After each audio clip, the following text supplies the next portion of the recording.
भारत दुनिया का सबसे बड़ा लोकतांत्रिक देश, जहां अनेकों धर्म, जाति आदि के लोग बसते हैं। विभिन्न प्रकार की भाषाएं बोली जाती हैं। संस्कृति और सभ्यता का बेहतरीन स्वरूप देखने को मिलता है।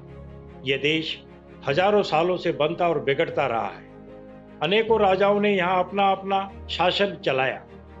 इस कबीलावादी और जातीय परंपरा के चलते ये देश विदेशी हमलावरों और ब्रिटिश साम्राज्य की गुलामी में जकड़ गया। विदेशी हमलावर इस देश को अंदर से खदेड़ते एवं कुचलते रहे, लेकिन 1857 में भारत की ओर से पहली बार अंग्रेजों के खिलाफ विद्रोह छेड़ा गया। इस विद्रोह ने अंग्रेजों की जड़ों को हिलाकर रख दी और भारतीय लोगों में नई ऊर्जा का संचालन किया।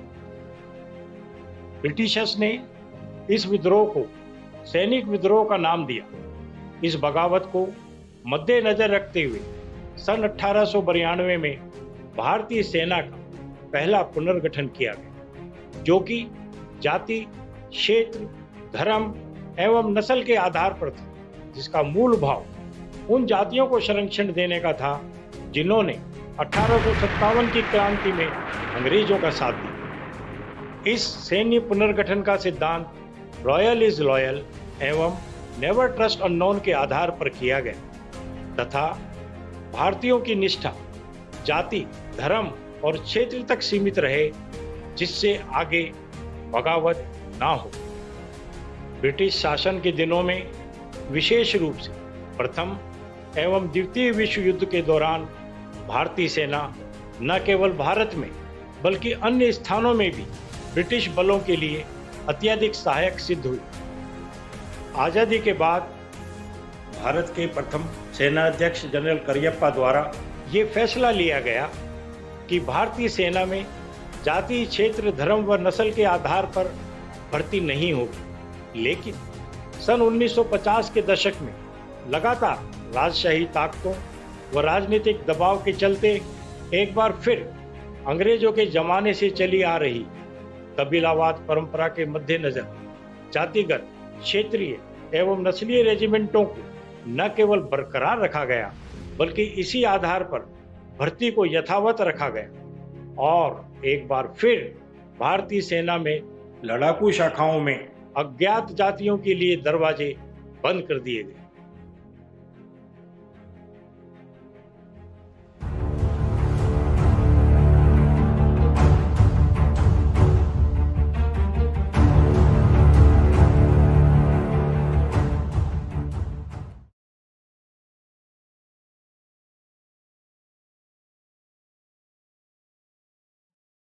मैं डॉक्टर ईश्वर सिंह यादव पिछले 40 सालों से इस बात के लिए संघर्षरत हूँ कि भारतीय सेना में जाति, क्षेत्र और धर्म के आधार पर भर्तियाँ क्या संविधान सम्मत हैं, कानून सम्मत हैं।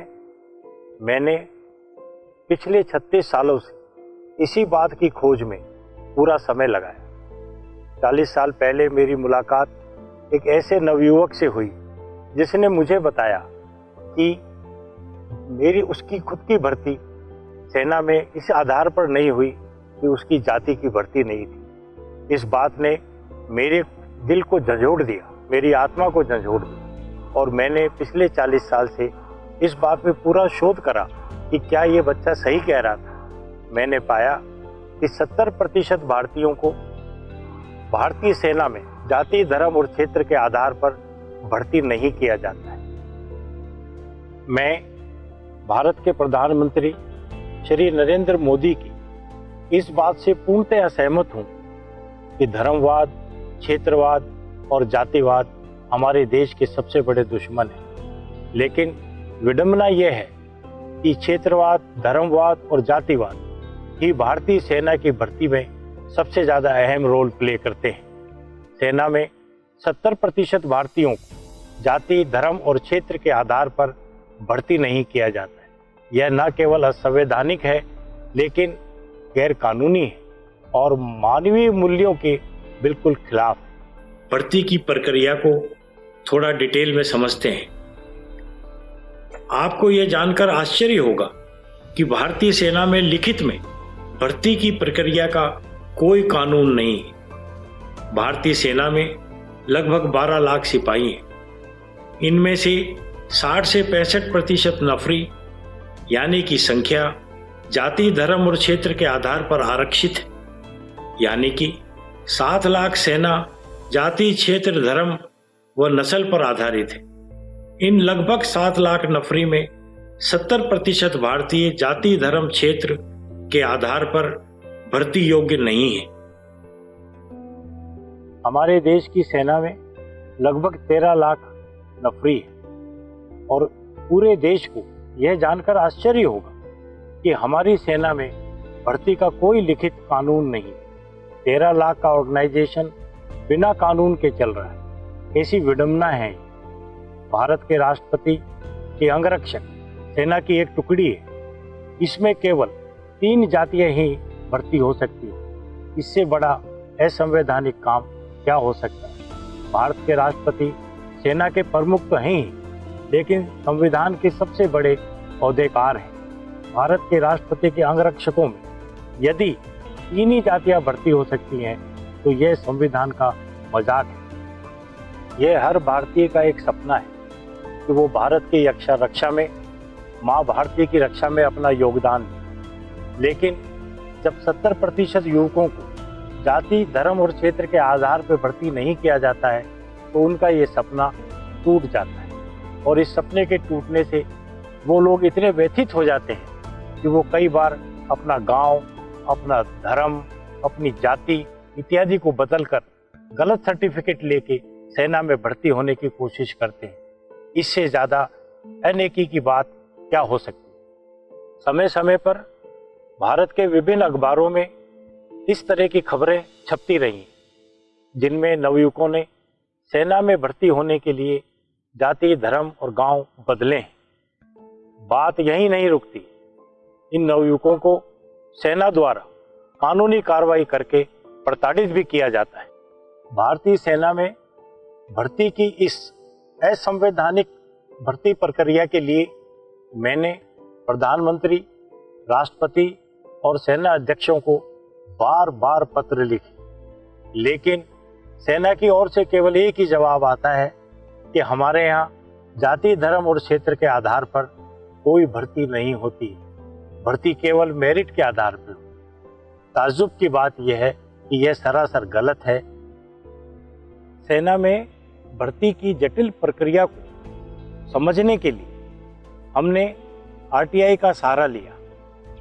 पहली आरटीआई में हमने सेना से पूछा कि सेना में भर्ती के कोई कायदे, कानून या नियम हो तो हमें दिए जाएं। हमें सेना ने बताया कि भर्ती के कोई भी कायदे, कानून लिखित में नहीं है। इसी प्रकार एक और आरटीआई में हमने सेना से पूछा कि जाति आधारित रेजिमेंटों में, जैसे कि सिख रेजिमेंट में, क्या एक ब्राह्मण भर्ती हो सकता है as a general duty soldier, यदि वह बाकी सारी शर्तें पूरी करता हो या योग्यता पूरी करता हो। सेना ने जवाब दिया नहीं। तीसरी आरटीआई में हमने पूछा कि इसी प्रकार एक जातीय रेजिमेंट में, जैसे कि सिख रेजिमेंट में, अहीर भर्ती हो सकता है यदि वो बाकी सब आवश्यक शर्तों को पूरा करता हो। सेना ने जवाब दिया नहीं। इससे साफ होता है कि सेना में जिस जाति की रेजिमेंट है उसी के लोग भर्ती होते हैं। इसी प्रकार 70% भारतीयों को जाति, धर्म और क्षेत्र के आधार पर भर्ती नहीं किया जाता है, क्योंकि जिसकी रेजिमेंट नहीं है उसकी भर्ती नहीं। भारतीय सेना में कुल 19 ब्रांचेज हैं, जिसमें कि 14 ब्रांचेज हेल्पिंग आर्म्स के नाम से जानी जाती है, यानी कि वो ब्रांचेज जो सेना की लड़ने में मदद करती है। इन हेल्पिंग आर्म्स में जितनी वैकेंसी निकलती हैं उन्हें भारत के विभिन्न प्रांतों की आबादी के हिसाब से बांट दिया जाता है। इससे काबिल नवयुवकों को समान अवसर प्राप्त नहीं होते हैं। यह प्रक्रिया भी असंवैधानिक है, गैर कानूनी। 5 ब्रांचेस जो हैं वो फाइटिंग आर्म्स के नाम से जानी जाती है, यानी कि जो युद्ध में सीधा सीधा भाग लेती। फाइटिंग आर्म्स में केवल उन्हीं जातियों की या उन्हीं क्षेत्र के लोगों की भर्ती होती है जिनकी की रेजिमेंट्स हैं।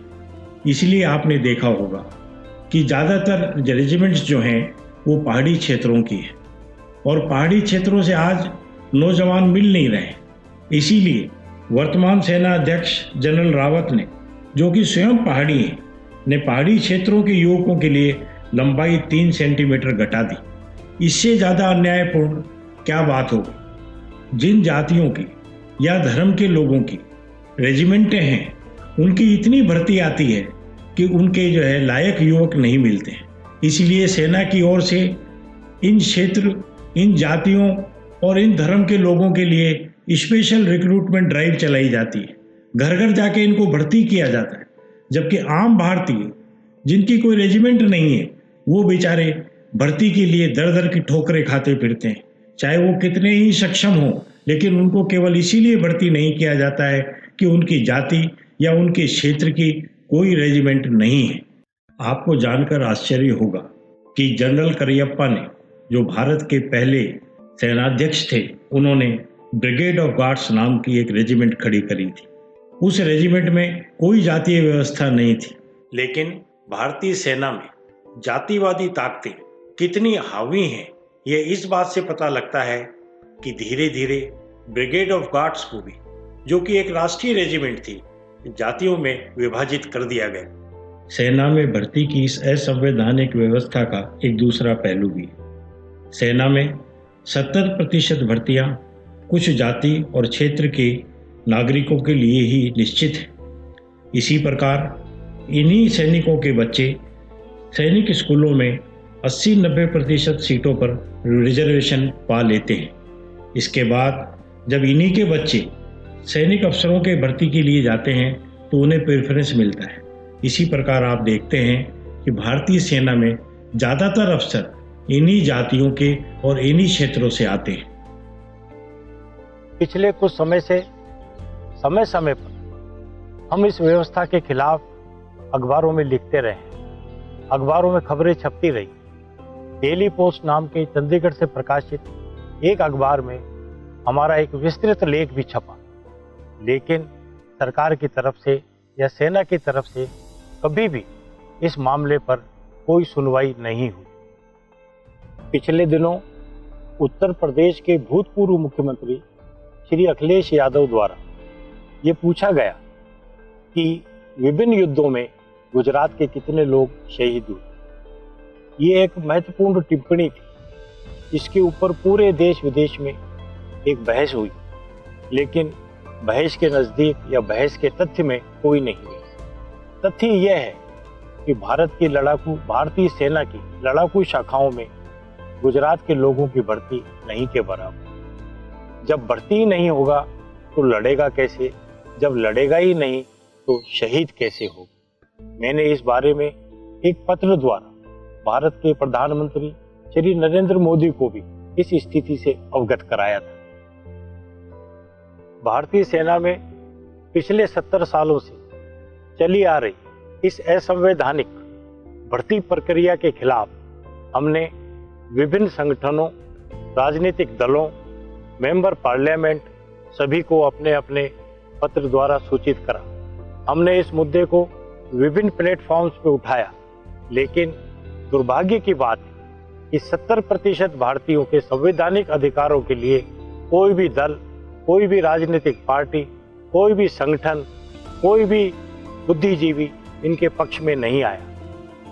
हमने अब इस मुद्दे को सुप्रीम कोर्ट में ले जाने की ठानी। सुप्रीम कोर्ट में CWP 524 ऑफ 2012 में हमने एक याचिका दाखिल की। यह याचिका आर्टिकल 32 के तहत दायर की गई थी, क्योंकि इसमें मूलभूत अधिकारों का उल्लंघन था।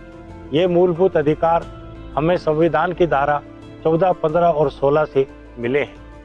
संविधान की धारा 14, 15, 16 में हमें जो मूलभूत अधिकार मिले हैं उसमें जाति, धर्म और क्षेत्र के आधार पर भेदभाव की मनाही है। सुप्रीम कोर्ट में जब हमने ये याचिका डाली तो सुप्रीम कोर्ट ने सेना को नोटिस जारी कर दिया। अपने जवाब में सेना ने माना कि हाँ, इस तरह की भर्तियां हम सेना की लड़ाकू शाखाओं में करते हैं। आपने अपने जवाबी दावे में कोर्ट से ये गुहार करी कि चूंकि सेना ने अब मान लिया है कि ये असंवैधानिक भर्ती वो करती है, इसलिए हमारी याचिका को स्वीकार किया जाए। माननीय सुप्रीम कोर्ट ने इस याचिका पर फैसला देते हुए ये कहा कि वह इस केस को आर्टिकल 32 के तहत अपनी पावर को इस्तेमाल करने के योग्य नहीं समझते। आर्टिकल 32 के तहत कोई भी आदमी अगर फंडामेंटल राइट्स का वायलेशन होता है, मूलभूत अधिकारों का हनन होता है, तो कोर्ट में जा सकता है। सुप्रीम कोर्ट का यह फैसला 70% भारतीयों के मूलभूत अधिकारों के ऊपर एक बड़ा आघात था। सुप्रीम कोर्ट भारतीय संविधान का रक्षक है। हर न्यायाधीश एक ओथ के द्वारा एक ओथ लेता है कि हम भारतीय संविधान की रक्षा करेंगे, लेकिन इस फैसले में सुप्रीम कोर्ट 70% भारतीयों के संवैधानिक अधिकारों की रक्षा करने में असफल रहा। ये अपने आप में एक बड़ा विडंबनापूर्ण और चिंताजनक है। इस फैसले में सुप्रीम कोर्ट ने कोई कारण नहीं दिया कि वो अपने अधिकारों का प्रयोग क्यों नहीं करना चाहता है। यह संविधान का अपमान था और सुप्रीम कोर्ट ने न्यायिक फैसला नहीं देकर मामले से पीछा छुड़ाने की कोशिश की और पूरा मामला खुला का खुला छोड़ दिया। इस फैसले के बाद भी हमने धैर्य नहीं खोया। हमारी आस्था कानून में बनी हुई थी। हमने सुप्रीम कोर्ट में रिव्यू पिटीशन लगाई, लेकिन वो भी इसी आधार पर खारिज कर दी। यहाँ भी हमने हार नहीं मानी और हमने क्यूरेटिव पिटीशन भी लगाई। क्यूरेटिव पिटीशन में भी एक अजीब फैसला आया कि यह क्यूरेटिव पिटीशन सुप्रीम कोर्ट द्वारा चिन्हित मापदंडों के ऊपर खरी नहीं उतरती। इस क्यूरेटिव पिटीशन में भी सुप्रीम कोर्ट इस विषय की गंभीरता और इसी विषय की सच्चाई पर नहीं गया। यहाँ पर मेरा न्याय प्रणाली में मेरा विश्वास निश्चित रूप से खत्म हो गया। इस याचिका पर सुप्रीम कोर्ट ने जो फैसला दिया वो एक लाइन का फैसला था। इस फैसले में किसी तरह के कोई रीजन या कारण नहीं दिए गए। सुप्रीम कोर्ट द्वारा इतने महत्वपूर्ण मुद्दे पर आनाकानी करने या इतने महत्वपूर्ण मुद्दे की अनदेखी करने के बावजूद हमने अपना विश्वास नहीं खोया। हम इस मुद्दे को लेकर विभिन्न दलों के नेताओं, मेंबर पार्लियामेंट को चिट्ठी लिखते रहे। ऐसी ही एक चिट्ठी हमने माननीय सांसद श्री हुक्मदेव नारायण को भेजी। श्री हुक्मदेव नारायण ने हमारी इस चिट्ठी को रक्षा मंत्री श्री मनोहर पार्रिकर को प्रेषित की। उन्होंने कहा कि भारतीय संविधान इसकी इजाज़त नहीं देता है और भारतीय सेना की यह जो पद्धति है भर्ती की, यह संविधान सम्मत नहीं है। श्री पार्रिकर ने अपने जवाब में इस चिट्ठी पर एक अजीबोगरीब जवाब दिया।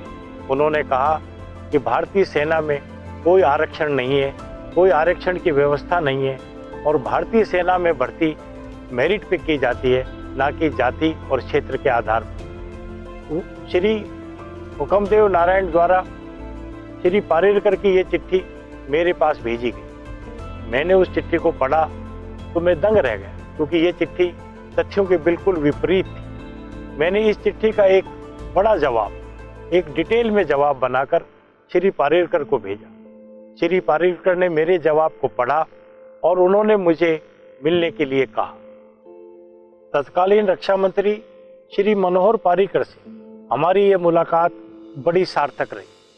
हम उन्हें ये समझाने में सफल रहे कि जो उन्हें बताया गया है वो गलत है और सेना में भर्ती जाति, धर्म और क्षेत्र के आधार पर की जाती है, जिससे कि 70% भारतीयों को जाति, धर्म और क्षेत्र के आधार पर भर्ती नहीं किया जाता है। हमारे समझाने पर उन्होंने हमें विश्वास दिलाया कि मैं आपको 3-4 महीने बाद या 6-7 महीने बाद दोबारा बुलाऊंगा और आप निश्चित रहें, हम इस मामले में जरूर कुछ ना कुछ करेंगे। बाद में मुझे पता चला कि श्री पार्रिकर ने सितंबर 2016 में इस आशय का पत्र भी जारी किया, लेकिन तत्कालीन सेना अध्यक्ष द्वारा उस पत्र को केवल फाइल तक सीमित रखा गया और आगे कोई कार्रवाई आज तक नहीं हुई। लेकिन कुछ महीनों पश्चात श्री मनोहर पार्रिकर डिफेंस मिनिस्ट्री छोड़कर गोवा में मुख्यमंत्री मनोनीत हो गए।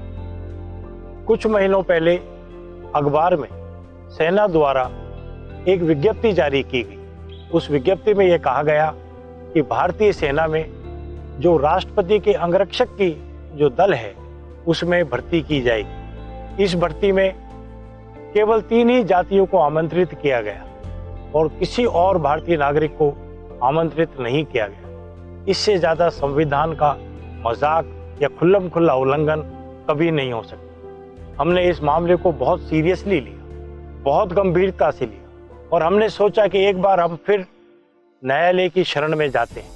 मैंने इस मसले को लेकर दिल्ली हाई कोर्ट में एक पब्लिक इंटरेस्ट लिटिगेशन दायर की, लेकिन दुर्भाग्य से हाई कोर्ट ने यह कहा कि यह मेंटेनेबल नहीं है। मैं इस बात को लेकर फिर सुप्रीम कोर्ट गया, लेकिन सुप्रीम कोर्ट ने भी ये कहा कि आप इन मसलों को लेकर यहाँ क्यों आ जाते हैं, आपको तो भर्ती होना ही नहीं है, जिसको भर्ती होना है उसको लाइए और ये मेंटेनेबल नहीं है। मैंने फिर भी हार नहीं मानी और मैं उसको जो है आगे रिव्यू पिटीशन में और जो है क्यूरेटिव पिटीशन में भी गया। इस दौरान इलाके के 2 नवयुवकों ने प्रेसिडेंट बॉडीगार्ड में भर्ती के खिलाफ अपने मूलभूत अधिकारों के हनन के लिए Delhi high court, Chandigarh high court में गुहार लगाई। इस बार न्यायपालिका ने उनकी सुनी और माननीय दिल्ली उच्च न्यायालय ने और चंडीगढ़ हरियाणा उच्च न्यायालय ने सेना को नोटिस जारी कर दी।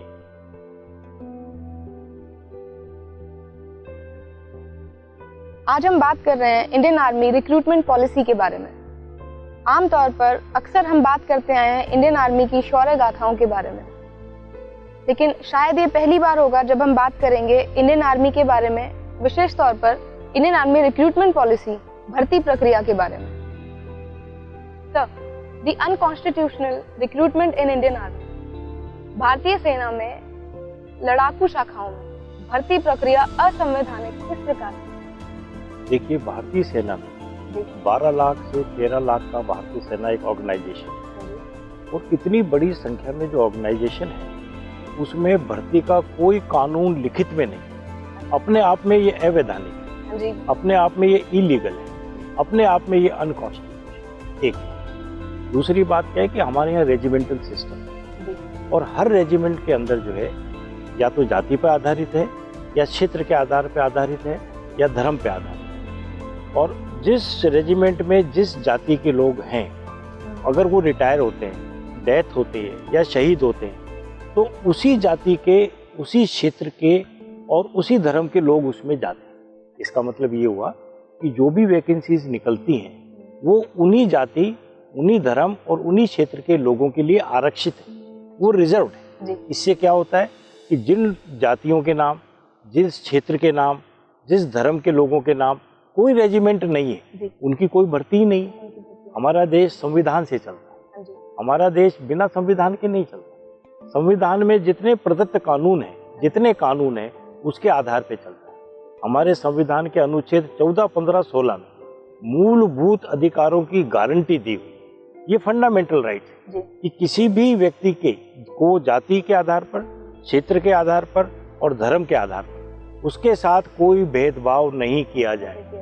जबकि ये जो पूरी प्रक्रिया है ये भेदभाव पे ही आधारित है, जिसमें जाति, धर्म और क्षेत्र के आधार पर 70% भारतीयों को रिक्रूटमेंट के लिए योग्य नहीं समझा जाता है। ये टोटली असंवैधानिक है, अमानवीय है, ये रेसिस्ट है, ये नस्ल भेदी है। इससे इंटरनेशनल उसमें भी हम जो है अपने सिर को जो है मतलब ऊंचा नहीं उठा सकते, हम गर्व महसूस नहीं करते। बेसिकली आप ये चाहते हैं कि जो मेरिट बेसिस रिक्रूटमेंट होना चाहिए वो बेसिकली नहीं हो रहा। बिल्कुल सही कहा आप। पूरा जो रिक्रूटमेंट है वो पारदर्शी होना चाहिए, एक जाति पे आधारित नहीं होना चाहिए। जाति कभी भी जो है कोई मतलब मेरिट नहीं हो सकती, जाति जो है कोई क्वालिफिकेशन नहीं हो सकती। इक्वालिटी की मतलब अगर हम बात करें सर, तो जैसे किसी भी युवक की उस योग्यता के आधार पर उनकी भर्ती होनी। देखिए, ये आर्मी के ऊपर है। आर्मी अपने मापदंड, अपने पैरामीटर्स, अपनी योग्यता चाहे कितनी ही निर्धारित करे, हमें उससे कोई लेना देना नहीं, लेकिन जाति मेरिट नहीं हो सकती, क्षेत्र मेरिट नहीं हो सकता और धर्म मेरिट नहीं हो सकता और रंग मेरिट नहीं हो सकता। बड़ी सीधी सी बात, ये असंवैधानिक है और एक मानवीय क्रूरता है।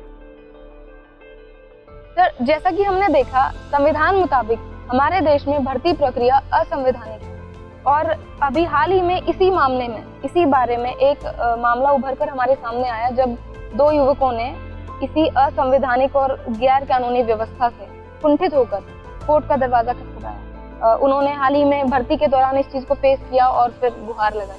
तो इसके बारे में हम जानना चाहेंगे कि आपकी क्या राय है? देखिए, जिस मामले की बात आप कह रहे हैं, हाँ जी, ये राष्ट्रपति के अंगरक्षकों की भर्ती का मामला है।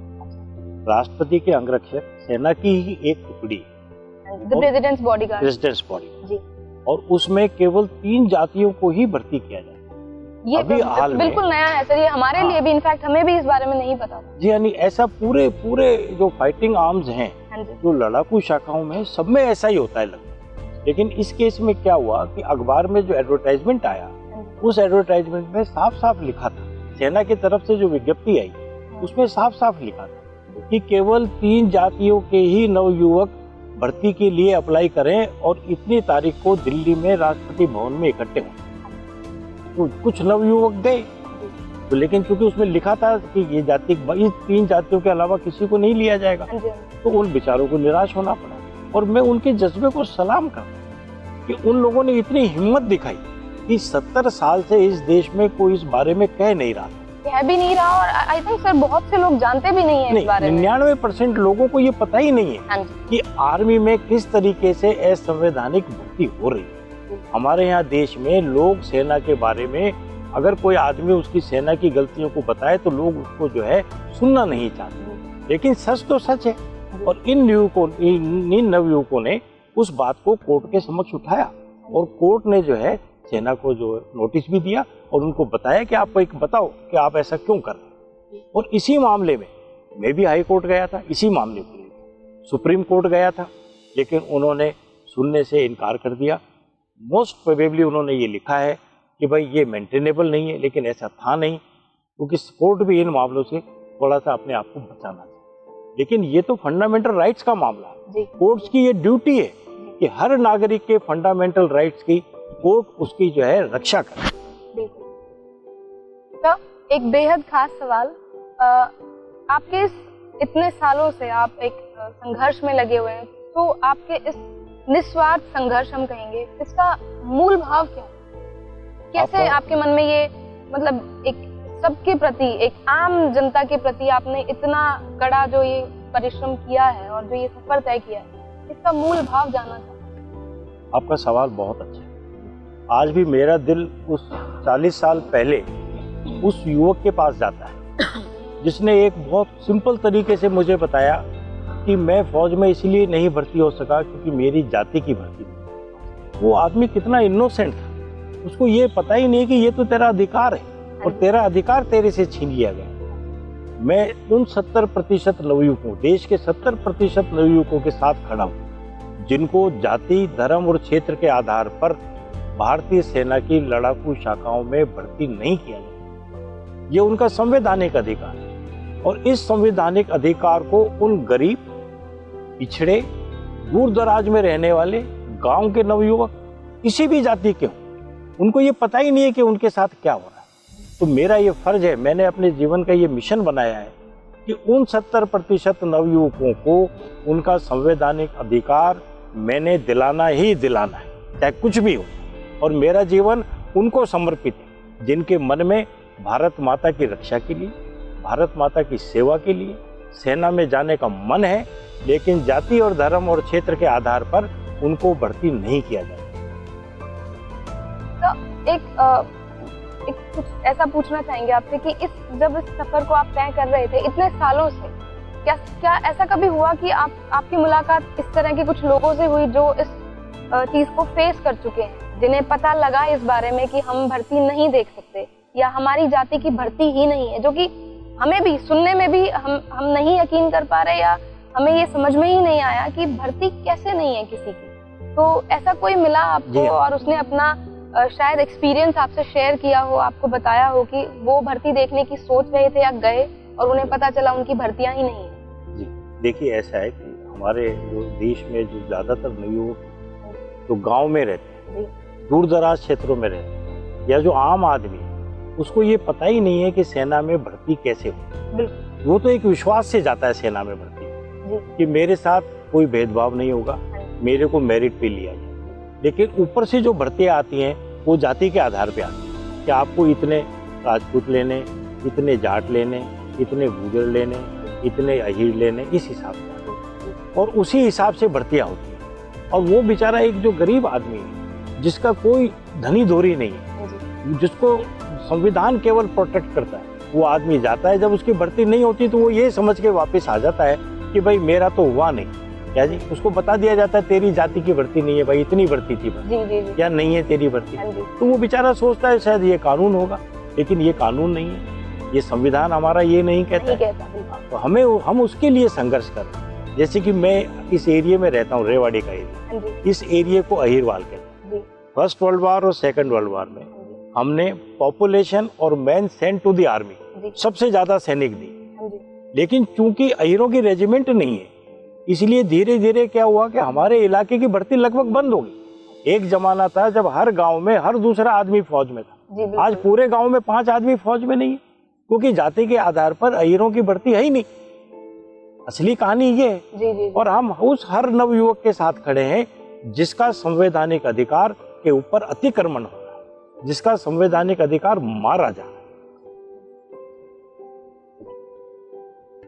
So in the very start, you have said, and if we talk about the basic concept, your main motto is demanding equal opportunity on the basis of prescribed merit for every Indian citizen who should be eligible for recruitment, irrespective of his class, caste, region and religion. So can you please summarize this? ये आपका main M क्या रहा है इस पूरे mission के दौरान? जी, आपने ठीक कहा। इस पूरे मिशन का, इस पूरे आंदोलन का, इस पूरी मुहिम का हमारा एक ही एम कि भारत के किसी भी नागरिक, किसी भी नौजवान को जाति, धर्म और क्षेत्र के आधार पर सेना में भर्ती होने के लिए एलिजिबल माना जाए, और उसे जो है किसी भी कारण से जाति, धर्म और क्षेत्र, उसकी जो माँ भारती की सेवा करने का जो उसका मिशन है, सेना में भर्ती होने का जो उसका अभिप्राय है, उसमें जो है जाति, धर्म और क्षेत्र बाधक नहीं बने। सर, आपके साथ जितनी भी हमारी बातचीत रही ये बेहद अच्छी, और कुछ ना कुछ हमें सीखने को, जानने को मिला। और बेशक हम ये चाहेंगे कि आपका ये जो निस्वार्थ संघर्ष है इसमें आपको सफलता मिले, आपको सुना जाए, समझा जाए, और जो आप नवयुवकों के लिए, जो आज की आम जनता के लिए आप ये कर रहे हैं, इसमें आपको सफलता मिले। आपका बहुत बहुत धन्यवाद। हम ये चाहते हैं कि भारत का हर नागरिक इस मुहिम में खड़ा हो और अपने अधिकारों के लिए लड़े, और सब जो है हम सब मिलकर माँ भारती की सेवा और उसके लिए सेना में भर्ती होने का सबको अधिकार दिला सकें। Thank you sir, thank you so much.